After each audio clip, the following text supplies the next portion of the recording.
مربی زنگ زد که آقا بیا پایین تا یه جایی بریم. اومدیم پایین.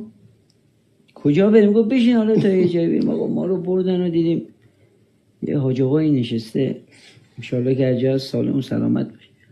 نه حاجی تاس انداخت و تاس انداخت؟ آره چیزی داشت و شیش اعداد نوشته بود. من حالا زیاد دروغ نمیتونم، زیاد دقت نمیکردم، فقط اونجا نشسته بودم گوش میدادم. آقا مثل این که شما رو بستن. آقا کی ما رو بسته؟ گفت یکی تو رو آقا گفتم آقا من به این چیزا راستش اعتقاد ندارم. گفت که آقای کمالوند گفت که آقای کمالوند شما وقتی میگم گسترش مربیم کی بود؟ گسترش مربی معلومه مربیم کی بود دیگه. گفت آقا اینو بستن. گفت بازش گفت خیلی سخته. گفت اشکال نداره باز کن.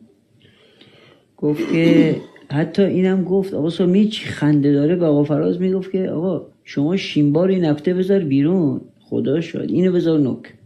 تو رو شیمبار بذار بیرون، تو رو بذار نوک. آقا رفتیم و آقا فراز الان اینجا گفته و آقا دیم دوباره شیمبار نوکه. ما دوباره یه خط عقبی. گفتم آقا فراز اگه اعتقاد نداری ما رو کجا بردی؟ اگه اعتقاد داری چرا شیمبار رو بازی دادی؟